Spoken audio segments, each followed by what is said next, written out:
चुड़ैल। एक बार की बात है, जादूपुर नाम के एक गांव में करतब दिखाती एक औरत एक रेड्डी के लिए गांव में आती है। आइए आइए मेहरबान कदरदान, खाइए रोहड़ा के ताजे ताजे केले। कभी खाए नहीं होंगे ऐसे केले। पीले पीले केले खाइए। ये कहकर रोहड़ा हाथों में 4 केले लिए उन्हें सर्कल में जोर जोर से हवा में उछालती हुई करतब दिखाती है, जिसे देखकर आसपास के सारे बच्चे अपने अपने मम्मी पापा से उस औरत के पास जाने की जिद करने लग जाते हैं। पापा, ऐसा तो सर्कस में बॉल से होता है ना, ये आंटी तो केले से कर रही है। चलिए ना पापा, देखते हैं। रोहड़ा एक पतली सी तार पर चलती हुई केलों से करतब दिखाती है। आते जाते सभी लोग बाहर रुककर उसके करतब देखते हैं और वाह वाही करते नहीं थकते। जैसे ही एक आदमी पास आकर उसे पैसे देने लग जाता है, तब वो कहती है, अरे नहीं नहीं साहब, मैं करतब तो बच्चों के मन को बहलाने के लिए करती हूँ। धंधा तो मेरा केले का है। पीछे देखो मेरी रिड्डी, जो भी मेरे केले खाएगा मेरी तरह चुस्त दुरुस्त और तंदुरुस्त हो जाएगा। पता चलता है क्या कि मेरी उम्र 55 की है। अरे पर ऐसे ठंड के मौसम में कोई केला क्यों खाएगा? ये ऐसे वैसे केले नहीं है साहब, ये शरीर में गर्मी देते हैं। ठंड को दूर भगाए जो भी रोहिणा के केले खाए। पापा, अगर मुझे केले नहीं मिले तो मैं घर नहीं जाऊंगी। तभी उसके पापा कहते हैं कि बेटा, केले ठंड में कभी गर्मी नहीं देते। ये सब कहने की बातें हैं, सामान बेचने का तरीका है इनका। पर पिंकी नहीं मानती। मैं केले खाऊंगी। पिंकी की जिद के आगे नत्थू हार जाता है और उसे केले खरीद कर दे देता है। पिंकी खुश होकर केले घर ले आकर खाती है। अब मैं भी करतब करूंगी, कितना मजा आएगा। जादुई केले। पिंकी पहला केला खत्म भी नहीं करती कि वो बेहोश हो जाती है। दूसरे केले से एक काला धुआं आता है और रोहड़ा चुड़ैल बनकर बाहर निकल आती है। मेरे भूतिया केले बच्चे न खाए, ऐसा हो ही नहीं सकता। जादूपुर वालों, कब तक बचोगे? आ गई हूं मैं रोहड़ा, जिसका कोई नहीं कर सकता सामना। रोहड़ा पिंकी को गोद में उठाकर काले धुएं में कहीं गायब हो जाती है। शाम के वक्त नत्थू घर लौटता है और पिंकी को घर में ना पाकर उसकी माँ से कहता है, माँ पिंकी कहाँ है?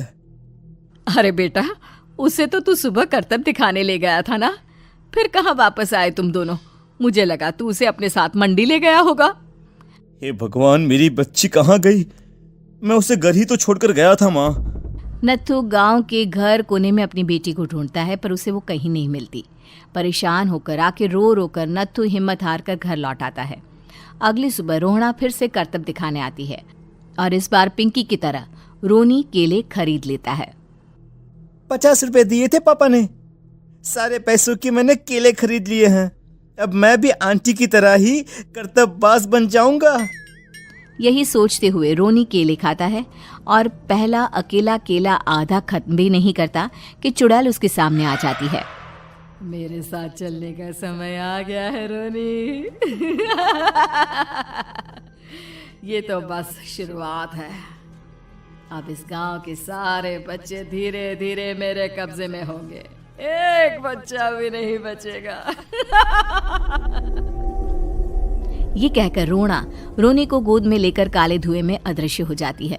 इसके बाद हर रोज गांव में से कोई ना कोई बच्चा गायब होता, पर ऐसा क्यों हो रहा है किसी को भी समझ में नहीं आ पा रहा था। रोज की तरह अपनी बेटी पिंकी की तलाश में नत्थू गांव के एक तालाब के पास बैठा रो रहा था। कहाँ गई मेरी पिंकी? शकुंतला के जाने के बाद एक वही तो मेरा सहारा थी।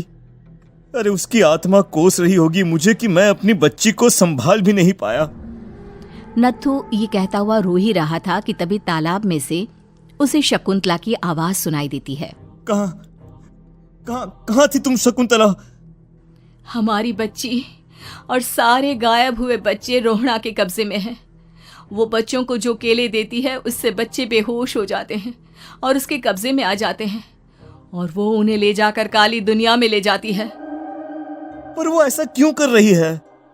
ये मैं नहीं जानती, पर उस दुनिया का रास्ता मैं आपको बता सकती हूँ।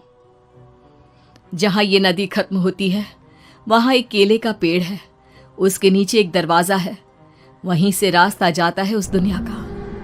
ये कहकर शकुंतला की आत्मा गायब हो जाती है। गांव के सभी लोग झुंड बनाकर उसी रास्ते से काली दुनिया में चले जाते हैं और वहां देखते हैं कि सारे बच्चे वहां काम कर रहे थे। पापा मुझे ले चलो यहाँ से। पापा पापा। सभी बच्चे अपने मम्मी पापा से लिपट जाते हैं। तो तुम लोग यहाँ तक आ गए? क्यों हमारे बच्चों को पकड़ लिया तूने? तुझे शिकार ही बनाना है तो ले, हम सब आ गए हैं, हमें खा ले। नहीं, मुझे बच्चे चाहिए, मेरे बच्चे के बदले तुम लोगों के बच्चे। क्या मतलब? मैं इसी गांव में रहने वाली एक औरत थी। केले की चोरी के इल्जाम में मेरे बेटे को गांव वालों ने इतना मारा कि वो मर गया। उसी दिन मैंने ठान लिया कि गांव वालों का भी वही हाल करूंगी। कुछ दिन बाद बेटे के चले जाने के दुख में मैं भी मर गई और मेरी भटकती आत्मा एक चुड़ैल बन गई। और फिर मैंने बदला लिया तुम सबके बच्चे छीनकर।